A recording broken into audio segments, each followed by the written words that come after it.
Hi dears, ഇന്നും നമ്മൾ വന്നേക്കുന്നത് ഈസി ആയിട്ട് ചെയ്തെടുക്കാൻ പറ്റുന്ന നല്ലൊരു നെക്ക് എംബ്രോയ്ഡറി ആയിട്ടാണ് കേട്ടോ. കണ്ടു കഴിഞ്ഞാൽ നല്ല ഹെവി ആയിട്ട് തോന്നുന്ന നല്ല ഈസി ആയിട്ട് ചെയ്യാൻ പറ്റുന്ന അടിപൊളി ഒരു വർക്കാണിത്. അപ്പോൾ ഇത് നമ്മളൊരു റെഡ് ക്ലോത്തിലാണ് ചെയ്യുന്നത്. ഞാനെപ്പോഴും ജോർജറ്റിൻ്റെ മെറ്റീരിയലാണ് ചെയ്യാനായിട്ട് എടുക്കുന്നത് കേട്ടോ. അപ്പോൾ നിങ്ങൾക്ക് ക്രീപ്പ് അല്ലാത്ത മറ്റെന്ത് മെറ്റീരിയൽ വേണമെങ്കിലും അത് ചെയ്ത് നോക്കാവുന്നതാണ്. അപ്പോൾ അതേപ്പറ്റി ചോദിച്ചുകൊണ്ടാണ് ജസ്റ്റ് അതൊന്ന് പറഞ്ഞു കേട്ടോ. അപ്പോൾ നമുക്ക് ഇതേ രീതിക്കാണ് ഏകദേശം ഒരു നെക്ക് വരുന്നത്. നമ്മുടെ കമ്പനിയിൽ പിക്ചറിൽ കണ്ട അതേ നെക്ക് തന്നെ ഒന്ന് മാർക്ക് ചെയ്ത് കൊടുക്കുകയാണ്. ഈ രീതിക്കാണ് അവർ നെക്ക് വന്നേക്കണം കേട്ടോ. അപ്പോൾ നമ്മുടെ നെക്ക് ലൈനിൻ്റെ അവിടെ കുറച്ച് ഒരു കട്ടിക്കൊരു വർക്ക് വരുന്നുണ്ട്. നമ്മൾ മുൻപും ഈ ഒരു വർക്ക് ചെയ്തിട്ടുള്ളതാണ്. അപ്പോൾ അതേ രീതിയിൽ തന്നെ ഇവിടെ ഒരു വർക്ക് വരുന്നുണ്ട്. അപ്പോൾ അതൊന്ന് ചെയ്യാൻ വേണ്ടി ഇതുപോലെ ജസ്റ്റ് ഒന്ന് മാർക്ക് ചെയ്ത് കൊടുക്കാം. അതിനുശേഷം നമുക്കിതിനകത്ത് ചെരിഞ്ഞിട്ട് നമ്മൾ ബീഡ്സ് വർക്ക് ചെയ്യുന്നതാണ്. അപ്പോൾ അതും കൂടി ഒന്ന് മാർക്ക് ചെയ്ത് കൊടുക്കാം കേട്ടോ. നെക്കിൽ നിന്ന് യോക്കിലേക്ക് വരുന്ന രീതിക്കുള്ളൊരു ഡിസൈനാണിത്. അപ്പോൾ ഇനി നമുക്ക് ഇതിൻ്റെ താഴ്വശത്ത് ഇതേ രീതിക്ക് നമുക്ക് ലീഫ് പാറ്റേൺ പോലെ ഒന്ന് വരച്ച് കൊടുക്കണം. ഇതേപോലെയാണ് നമ്മൾ വരച്ച് കൊടുക്കണം കേട്ടോ. അപ്പോൾ നമ്മളിത് നെക്കിൽ ഓവറായിട്ട് കംപ്ലീറ്റ് ആയിട്ടും ചെയ്യുന്നതാണ്. അതായത് ഇതുപോലെ ചെറിയ ഗ്യാപ്പ് ഇട്ടിട്ട് കംപ്ലീറ്റ് ആയിട്ട് ഒന്ന് ഫില്ല് ചെയ്ത് കൊടുക്കണം. അപ്പോൾ ഞാൻ പറഞ്ഞ പോലെ ഷോൾഡർ ടു നെക്കിലേക്ക് എല്ലാം ഇതേ ഡിസൈൻ ഒന്ന് ഫില്ല് ചെയ്ത് കൊടുക്കാം കേട്ടോ. അതിന് ശേഷം നമുക്കത് കംപ്ലീറ്റ് ചെയ്തെടുത്താൽ മതി. പിന്നെ ഇതേ രീതിയിൽ തന്നെ നമുക്ക് ഒരു യോക്കിലേക്ക് ഒന്ന് മാർക്ക് ചെയ്തതിന് ശേഷം അവിടെ ചെറുതായിട്ട് ഒന്ന് ബീഡ്സ് കൂടെ വെച്ച് കൊടുത്തു കഴിഞ്ഞാൽ നമ്മുടെ ഡിസൈൻ കംപ്ലീറ്റ് ആയി. നമ്മൾക്ക് ഒരു ഔട്ട്ലുക്ക് കാണുമ്പോൾ ഭയങ്കര പാടാണ്, ഭയങ്കര ഹെവിയാന്ന് തോന്നും. പക്ഷേ സിമ്പിളായിട്ട് ചെയ്തെടുക്കാനായിട്ട് പറ്റും കേട്ടോ. അപ്പോൾ ഇതുപോലെ റൗണ്ട് മാർക്ക് ചെയ്ത് കൊടുത്തേക്കുന്നിടത്ത് ഞാനിപ്പോൾ ഷുഗർ ബീഡ്സാണ് വെച്ച് കൊടുക്കുന്നത്. പിന്നെ ഇതുപോലെ വരച്ച് കൊടുക്കുന്നിടത്ത് നമ്മൾ കട്ട് ബീഡ്സും ജസ്റ്റ് ഒന്ന് വെച്ച് കൊടുക്കുകയാണ് ചെയ്യണം കേട്ടോ. അപ്പോൾ നമ്മൾ കാണിച്ചേക്കുന്ന ആ ഒരു വർക്കിൽ ആ ഷുഗർ ബീഡ്സിൻ്റെ ചുറ്റും സർദോസി വെച്ച് കൊടുത്തിട്ടുണ്ട്. ഞാനിപ്പോൾ അത് ചെയ്യുന്നില്ല. എല്ലാവരുടെയും കയ്യിൽ സർദോസി ഉണ്ടാവില്ലല്ലോ. അപ്പോൾ അത് നമുക്ക് അവോയ്ഡ് ചെയ്തിട്ട് വേണമെങ്കിലും ചെയ്യാവുന്നതാണ്. ഇപ്പോൾ ഞാൻ ഗോൾഡൻ്റെ കട്ട് ബീഡ്സ് എടുത്തിട്ടുണ്ട്. അതുപോലെ കട്ട് ബീഡ്സ് എടുത്തേക്കുന്നത് റെഡ് കളർ എടുത്തിട്ടുണ്ട്. ഇതിപ്പോൾ ഞാൻ തീരെ ചെറുതാണ് എടുത്തേക്കുന്നത് കേട്ടോ. നമുക്ക് അത്യാവശ്യം വലുപ്പമുള്ളത് കിട്ടുവാണെങ്കിൽ അത് തന്നെ എടുക്കാം കേട്ടോ. പിന്നെ ഷുഗർ ബീഡ്സും ഗോൾഡൻ്റെ കളർ എടുത്തിട്ടുണ്ട്. നോർമൽ നീഡിൽ നമ്പർ 12 ആണ് എടുത്തേക്കുന്നത്. ബീഡ്സ് വർക്ക് ആയതുകൊണ്ടാണ്.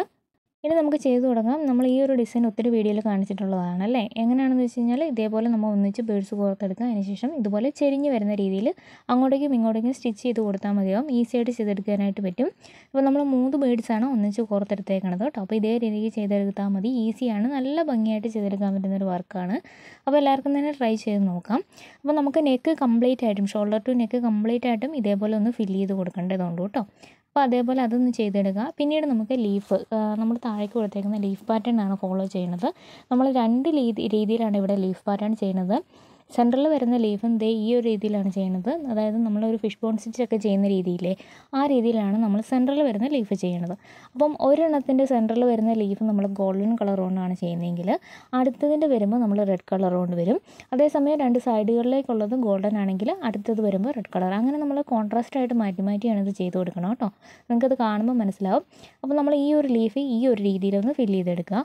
പിന്നെ നമുക്ക് 2 സൈഡുകളിലേക്ക് വരുന്ന ലീഫുകളാണ് വരുന്നത്. അപ്പോൾ ആദ്യമേ ഞാൻ കരുതി ഗോൾഡൻ കളേഴ്സ് കൊണ്ട് വരുന്നത് കംപ്ലീറ്റ് ആയിട്ട് അങ്ങ് ഫില്ല് ചെയ്തേക്കാണ്. അപ്പോൾ അതുകൊണ്ട് നമുക്ക് ഇനി അടുത്ത ഒരു ലീഫിൽ ഇതേപോലെ തന്നെ നമ്മൾ സൈഡുകളിലേക്ക് വരുന്ന ലീഫാണ് ഫില്ല് ചെയ്ത് കൊടുക്കുന്നത്. അത് നമ്മൾ സാധാരണ ചെയ്യാറുള്ള പോലെ ലെയറുകളായിട്ടുള്ള ലീഫാണ് ചെയ്യുന്നത്. ഇതുപോലെ 3 ലെയറുകളായിട്ട് നമുക്കതൊന്ന് ഫില്ല് ചെയ്ത് കൊടുത്താൽ മതിയാവും. 3-4 ലെയറുകളായിട്ട് അത് ഫില്ല് ചെയ്ത് കൊടുക്കാവുന്നതാണ് കേട്ടോ. അപ്പോൾ ആ രീതിയിൽ 2 സൈഡുകളിലേക്കുള്ളത് ചെയ്ത് കൊടുക്കാം. അപ്പോൾ ഇവിടെ നമ്മൾ 2 സൈഡുകളിലേക്കുള്ളത് ഗോൾഡനും അപ്പുറത്ത് നമ്മൾ ചെയ്തത് സെൻറ്ററിലേത് ഗോൾഡനുമാണ് ചെയ്തത്. ഇനിയിപ്പോൾ നമുക്ക് അതേപോലെ തന്നെ രണ്ടും മാറ്റി റെഡ് കളർ കൊണ്ടും ചെയ്ത് കൊടുക്കാവുന്നതാണ് കേട്ടോ. ഇനിയിപ്പോൾ ആ ഒപ്പം തന്നെ നമ്മളിതുപോലെ യോക്കിലേക്ക് കൊടുത്തിരുന്നിടത്ത് കൊടുത്തേക്കണം ഈ ഒരു കട്ട് ബീഡ്സിൻ്റെ വർക്ക്, അതായത് ഗോൾഡൻ കട്ട് ബീഡ്സിൻ്റെ വർക്ക് നമ്മൾ അവിടെ ഒന്ന് ഫില്ല് ചെയ്ത് കൊടുക്കുകയാണ് കേട്ടോ. അവിടെ ഇവിടെയായിട്ട് ഗോൾഡൻ്റെ കട്ട് ബീഡ്സ് ഫില്ല് ചെയ്ത് കൊടുക്കാം. അതേപോലെ അതിന് ഇടയ്ക്കായിട്ട് ഷുഗർ ബീഡ്സും ഫില്ല് ചെയ്ത് കൊടുക്കുക. അത്രേ ഉള്ളൂ. സിമ്പിളായിട്ട് ചെയ്തെടുക്കാൻ പറ്റുന്ന നല്ല അടിപൊളി വർക്ക് തന്നെയാണ്. അപ്പോൾ ഇതേ രീതിയിൽ നമുക്ക് യോക്കും ഒന്ന് കംപ്ലീറ്റ് ചെയ്തെടുക്കാം കേട്ടോ.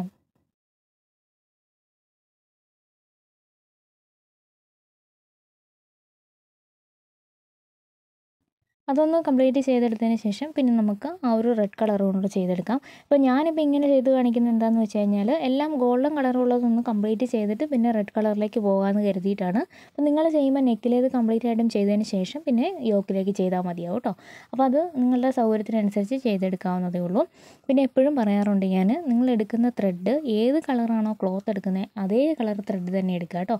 അപ്പോൾ ഞാനിപ്പോൾ ചെയ്ത് കാണിക്കാൻ വേണ്ടിയിട്ടായതുകൊണ്ടാണ് ഇപ്പോൾ വേറെ ഒരു കളർ ത്രെഡ് ഇട്ട് ചെയ്ത് കാണിക്കുന്നത്. അപ്പോൾ അതുകൊണ്ട് തന്നെ ഇത് കണ്ടോ, നമ്മുടെ പുറത്ത് ഞാൻ നന്നായിട്ട് കാണാം. സെയിം കളർ ത്രെഡ് ആണെങ്കിൽ അത് അറിയത്തേ ഇല്ല. അപ്പോൾ അത് ശ്രദ്ധിച്ചോണം. അപ്പോൾ നമ്മൾ ഇതുപോലെ തന്നെ സെൻറ്ററിൽ നമ്മൾ റെഡ് കളർ ബീഡ്സ് വെച്ചിട്ട് ഇതേപോലെ ചെയ്തെടുക്കുകയാണ്. അപ്പോൾ എൻ്റെ കയ്യിൽ തീരെ ചെറിയ കട്ട് ബീഡ്സ് ആണ് ഉണ്ടായിരുന്നത്. ഷുഗർ ബീഡ്സ് പോണക്കത്തെ കുറച്ചുകൂടെ വലിയ സൈസിലുള്ളത് കിട്ടുവാണെങ്കിലും നല്ല കളറുള്ളത് കിട്ടുവാണെങ്കിൽ അത് തന്നെ എടുക്കാം കേട്ടോ. ഇനി നമ്മൾ ഇതുപോലെ തന്നെ സെയിം സൈഡുകളിലേക്കുള്ള അതായത് ലെയറുകളായിട്ടുള്ള ലീഫ് ഇവിടെയും ഫില്ല് ചെയ്ത് കൊടുക്കുക. ഇത്രേ ഉള്ളൂ. ഇത് നമ്മൾ മാറ്റി മാറ്റി കംപ്ലീറ്റ് ആയിട്ടും കൊടുത്തേക്കുന്ന ആ ഒരു പാറ്റേൺ ഫില്ല് ചെയ്തെടുക്കുക എന്നുള്ളതുള്ളൂ കേട്ടോ. അപ്പോൾ നിങ്ങൾ ഫെയർ ആയിട്ട് ചെയ്യുകയാണെങ്കിൽ നല്ല രീതിയിൽ പാറ്റേണൊക്കെ വരച്ചിട്ട് തന്നെ ചെയ്തെടുക്കുക. അപ്പോൾ ഞാൻ നിങ്ങൾക്ക് ജസ്റ്റ് മനസ്സിലാകാൻ വേണ്ടി മാത്രമാണ് കാണിക്കണേ. അപ്പോൾ ആ ഒരു രീതിക്ക് ജസ്റ്റ് പാറ്റേണൊക്കെ ഒന്ന് വരച്ച് കാണിക്കുന്നതേ ഉള്ളൂ. ഇനി ഇൻ കേസ് നിങ്ങൾക്ക് ആർക്കെങ്കിലും ഇതിൻ്റെ കംപ്ലീറ്റ് പാറ്റേൺ വേണമെന്നുണ്ടെങ്കിൽ മെസ്സേജ് ആയിട്ട് ചോദിക്കാം, അല്ലെങ്കിൽ കമൻ്റ് ആയിട്ട് ചോദിക്കാം, ചെയ്തു തരുന്നതായിരിക്കും കേട്ടോ.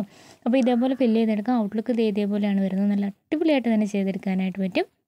എല്ലാവരും തന്നെ ട്രൈ ചെയ്ത് നോക്കാം കേട്ടോ. നിങ്ങൾക്ക് വീഡിയോ ഇഷ്ടമായിട്ടുണ്ടെങ്കിൽ യൂസ്ഫുൾ ആയിട്ടുണ്ടെങ്കിൽ സപ്പോർട്ട് ചെയ്യാൻ മറന്നു പോകരുത്. ഫേസ്ബുക്കിലാണ് കാണുന്നതെങ്കിൽ പേജ് ഒന്ന് ഫോളോ ചെയ്യാനും യൂട്യൂബിലാണെങ്കിൽ സബ്സ്ക്രൈബ് ചെയ്യാനും മറക്കരുത്. അതുപോലെ നിങ്ങളുടെ വിലയേറിയ അഭിപ്രായങ്ങൾ കമൻ്റായിട്ട് അറിയിക്കാനും കൂടെ ശ്രദ്ധിക്കുക കേട്ടോ. അപ്പോൾ ഇനി നല്ല വീഡിയോസ് ആയിട്ട് കാണാം. താങ്ക്